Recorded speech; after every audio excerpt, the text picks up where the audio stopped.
Thank you for participating in the Humane Summit, a virtual speaker series brought to you by the Humane Education Coalition. This session is sponsored by the Griffin Press, the Humane Society of the United States, and Judy Crumpton. We are grateful for your attendance today for Carly Noel's speaker session, How Red Rover Uses Social and Emotional Learning and Humane Education to Promote Empathy, Connection, and Literacy in the Classroom. Carly is the Director of Education at Red Rover. A former classroom teacher and curriculum specialist, she has a master's degree in education and a bachelor's degree in child development from California State University, Sacramento. Carly also holds the Certified Humane Education Specialist credential from the Academy of Pro-Social Learning. At this time, I will pass things over to our speaker, Carly Noel.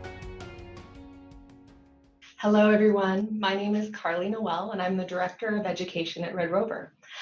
I'm excited to be here with you today and excited to share more about how Red Rover uses social emotional learning and humane education to promote empathy and connection and literacy in the classrooms. How many of you might be familiar with the Red Rover Readers program already? Maybe some of you, maybe none of you. Beauties of presenting virtually.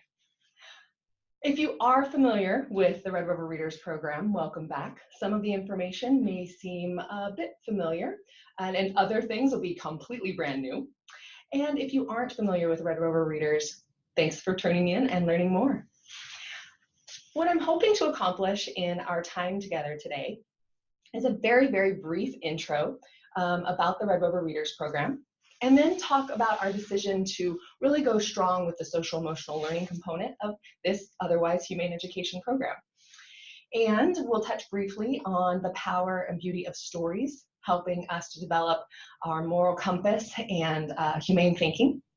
And we will unveil student learning objectives that are, they've always been at the heart of the Red Rover Readers program, but they were never fully articulated as they are now. So I'll be sharing those with you and interacting a little bit with those later. And we'd like to end today with a short story and just a reminder about the power and beauty of our language. Well, without further ado, okay, a little intro about the Red Rover Readers program. So the Red Rover Readers program is a national social emotional learning program. It started in 2007, and it is the brainchild of Red Rover's president and CEO, Nicole Forsyth. She saw a great need to prevent animal abuse and cruelty in the world with empathy development. So what originally started as a volunteer reader approach, where we were training groups of volunteers to go into the classroom and read, soon became what is for us a more sustainable model of teaching teachers how to use the Red Rover Readers curriculum in their own classrooms. Teachers use the Red Rover Readers teaching guides. Now, they once were called discussion and activity guides, but we've updated them. So teachers use the teaching guides more often, but those discussion and activity guides are still available if you would like those. Most humane educators like the discussion and activity guides a little bit better. But these guides help the teachers really work with their students to go through the three components of empathy to help the students develop the cognitive skills needed, the affective skills needed, and the integration, that emotional regulation component needed to develop skills like empathy. The questions and the stories and discussions that we have in the Red Rover Readers program really help to develop a child's self-awareness, social awareness, the world around them, animal behavior, other children's behavior, their parents' behaviors, and also help them make responsible decisions for themselves and how to act towards others. We soon realized that these are the same tenets and core competencies that CASEL, the Collaborative for Academic, Social, and Emotional Learning, have. And so we were able to align the curriculum more closely with CASEL's core competencies, along with Common Core, and really make a strong argument for why the Red Rover Readers program as a social emotional learning program can help teachers teach their students empathy. The design of the program, we now have 20 books, if you can believe that, 20 books, including the Raja Book 3 app that is due out on March 28th. The teachers use 5 different books, and they read usually once every 5 weeks, a different book, and they use the teaching guides. And they do activities afterwards to reinforce the concepts like trust, respect, responsibility, friendship between animals and people, and between people and people. In the over 12 years that the program has been active, we've reached over 70,000 children with this 5-week long intervention. Now, there have been a lot of children, and I'm always excited whenever I can get into the classroom and present the program. And I have a few favorite kids. And I know as educators, we're not supposed to have favorites, but I do. And one of my favorites was a little boy who said, at first, I didn't really care about animals. And after the program, now I do. And it was that simple. It was an attitude change. It was a thinking like, I didn't care about them, and now I do. And that was gold for me. And another little boy is a favorite. He said he was going to be a better brother and stop bullying after the program, after he had read Max Talks to Me by Claire Butchwald. That's huge, right? So not only is he going to help the attitudes with animals, towards animals, but also towards people after the program. And finally, another favorite that's close to my heart is a little girl who said she was going to stop throwing rocks at cats because the RedRover Readers program helped her think from the cat's perspective. So these are changes in attitudes and behaviors and beliefs. These are changes that we're seeing when children are able to regulate themselves, right? And become more socially and self-aware to make more better, responsible decision-making. So this is why I do what I do, and I continue to do it. Those wins are super fun.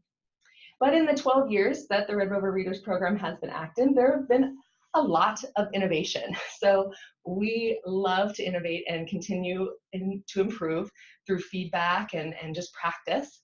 And some of the newish things that have happened in those innovations are our online course, acquiring Kind News magazine, that just won Parents' Choice Award, I have to add. Adding the empathy app that Nicole Forsyth authored, and everything we do in the education department at RedRover has the RedRover Readers approach. So this neutral, this non-judgmental, non-offensive way of asking people to think about the information.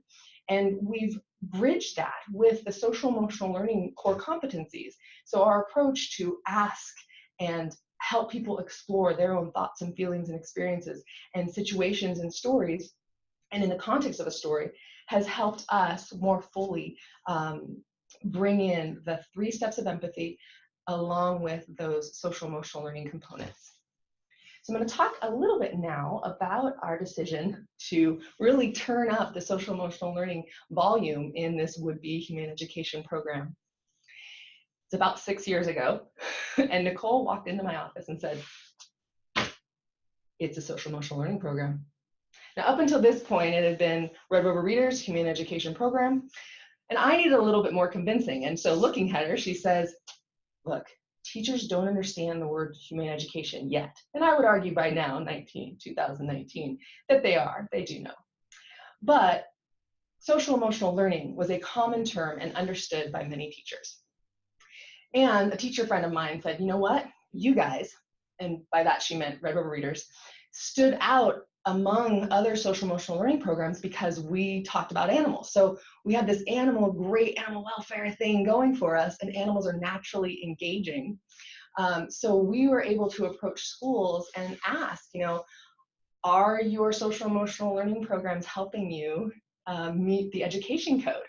And people very unfamiliar with their education code just ask, hey, that education code, at least here in California, and I'm referring to 233.5A, that education code actually includes kindness towards animals. And they're, backing up kind of like, really? So the social-emotional learning component and programs that they already had on their campuses now could have the RedRover Readers program as a social-emotional learning complementary program, teaching children about animals and relationships to others. And that relationship building component almost always wins them over.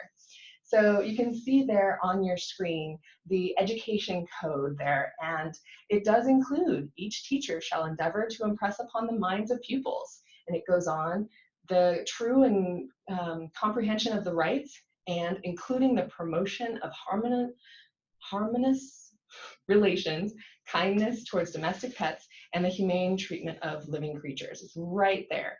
And at least in California, humane education is mandated. And in several other states, it is mandated, and in others, strongly encouraged. So that's a win for us to help a social emotional learning program or a humane education program get into those schools. So if you're not already asking people to hey, can I come into your school? Have you learned about your education code? We can help you meet your education code. Try that, it may work. We started communicating to teachers how closely aligned to character education and humane education and social emotional learning the RedRover Readers program was, and it opened many doors for us. So the decision for us to be a social emotional learning program was simple. And we actually had a chance to sit down with a CASEL representative, and they told us that what they really need, what teachers are really seeking, is SEL-aligned literature, so social emotional learning aligned literature, books that teachers can actually use in their SEL lessons. Well, we're doing a little happy dance, right? Because we are a literature-based social emotional learning program, RedRover Readers. And we know the power of stories and how instrumental they can be in helping us develop our own narratives and our own ideas about the way the world works. This concept may seem familiar to many of us. Maybe you saw Dr. Stephanie Ittle-Clark and Nicole Forsyth and myself present at the 2009 APHE conference in Chicago on the power of stories in developing empathy and humane thinking. And maybe you didn't see that, but we have been discussing this for the last 10 years and we'll continue to discuss it because power of stories is amazing. Stories are memorable. Stories and discussion can help the students explore their thoughts, their feelings, and experiences about animals and other characters in the stories. Also, our brains think in stories. We're hardwired to love learning through stories. And research shows that reading literary fiction helps perspective-taking skills. That imagination that we're practicing while reading is helping us develop perspective-taking skills and taking the journey with the characters. And that in turn helps us develop our empathy for others and understanding where the other may be coming from. Stories grab our attention, and they are very instrumental in teaching and learning. For more on storytelling and the power of storytelling, you may want to look up Paul J. Zak. He's someone I follow, Z-A-K, and he writes about the power of storytelling and how it can be brought into the business world as well as the education world with groups of young adults. But stories, they're not all created equal. So we like to have stories that are well written and beautiful illustrations to make them conducive to read alouds. And they need to show animals doing natural animal behaviors, so no human-like characters. And we want books that are showing the human-animal bond. And we're always looking for more books that are humane themed, so please feel free to send those over to RedRover, and we'd love to review them for our RedRover recommended book list. There's also several story courses right now on the power of stories, so if you aren't including stories in your lessons, please consider starting because they're very memorable and they can complement existing social emotional learning programs. Now, for the moment at least I have been waiting for, is the RedRover Readers learning objectives. And as I said before, these objectives have always been at the heart of the program, but not fully articulated until last year.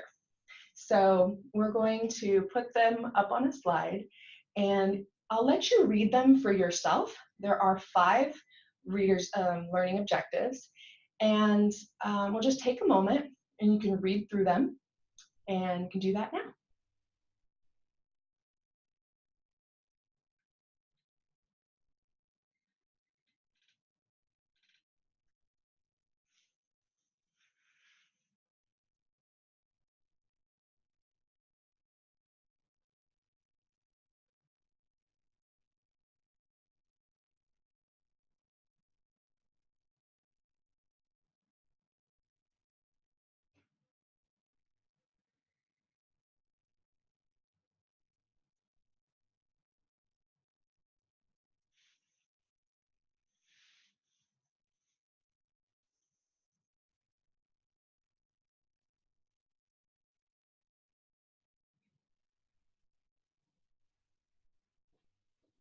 Okay, and hopefully many of you have been able to read those 5 objectives for yourself.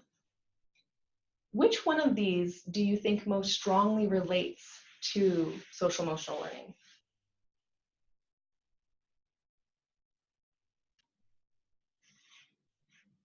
Were you able to choose just one, or did you say all of them do? Which one of these might you already cover in your programs? You can start to see how, armed with these learning objectives, our intentions to help teachers help their students develop their social emotional learning skills can be achieved.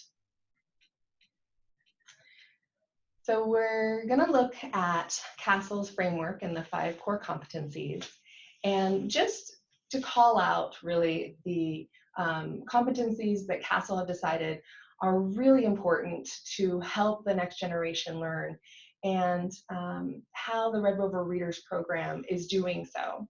And so you see here the self-awareness and that social awareness component and responsible decision making, helping children know themselves, know how to read others, animals included, and in order to build connection and build relationships.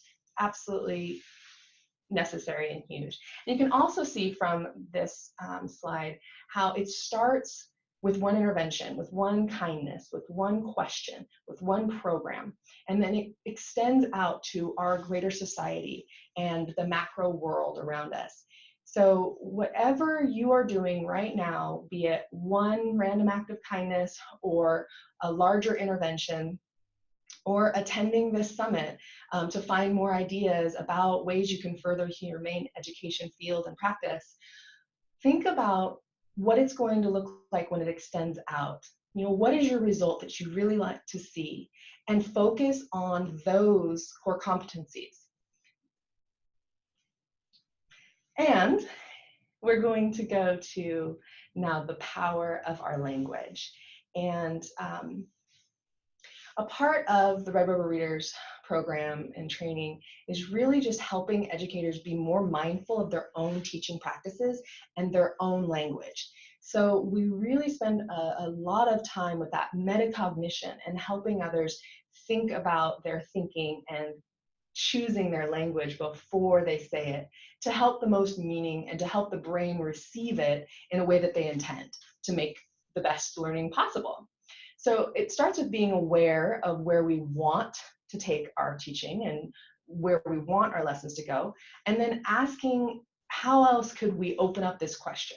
How else could we include more people in it? Or how else could we phrase it that could be more meaningful and less judgmental? Learning to ask questions in a non-judgmental, inclusive way really does take practice, but it is possible with the RedRover Readers strategies, and we're here to support you. But when we show empathy through our language, when we're modeling it with other educators and with students in those exchanges that we have, we can create connection. And the students know we're really listening to them, and we really are asking questions to know more about what it is they think, and we care about what it is they think. The words that we choose to use around others can help create unity. And certainly in the RedRover Readers program, we strive to inclusive classrooms and positive classroom cultures and caring classrooms where empathy and kindness flourish. So for many educators who might have tuned in today, ask yourself if the words you are using right now are helping students think for themselves, or if you may be telling them what to think. And sometimes the difference is very subtle. It may help for you to practice with another person and have them respond back and give you feedback on the way it makes them feel when you're telling them information or asking them the questions that you think are open. Pause and reflect for a minute and ask yourself how this is making you feel right now. Are you growing defensive? Is language and your choice of words something you do need to spend some time on in your teaching practice for your humane education programs? Is language something you have already put a lot of energy in and you are solid. You know that the language you're using is really opening up thought and sharing with your listener, I am here and I want to know more about what you think, or are you more telling information? When we become more self-aware about the language we are using, our students can be more self-aware because we're modeling that. And I'd like to end with a short story about Ernesto and his kitten. So you can see a picture there of Ernesto and his kitten. Ernesto is a student who lives in Los Angeles, California, in a very hard neighborhood. And his teacher has been using the RedRover Readers program for years now. And because of the program, Ernesto learned about cats and chose to help this cat. Eventually, he adopted the cat after teaching his mom more about cats. For many students we work with, like Ernesto, this is the first time they see kindness towards animals. When we ask questions and stories and help them explore their own thoughts and feelings and experiences about cats, something magical happens. He starts thinking from the cat's perspective and knowing the cat, too, wants to be loved and warm. I'd like to finish by saying thank you for sharing your time with me and for wanting to make the world a more compassionate place. We can make it happen through humane education and social-emotional learning. For more information about RedRover Readers, Kind News Magazine, Red Rover's Empathy app, can all be found at redrover.org/readers. And I'd love to talk to you more about bringing social-emotional learning into your own programs. This is just a starting place. Thank you very much for your time. This concludes our speaker session. Thank you so much for joining us. You can learn more here or by clicking the resource links in the summit. We hope you've enjoyed this speaker session and that you'll join us for another one soon. Please consider making a donation to the Humane Education Coalition to help us continue providing programs and events like the Humane Summit. We rely on your support to help create a more compassionate, just, and sustainable future through education. Visit hecoalition.org/give to contribute today. Thanks again.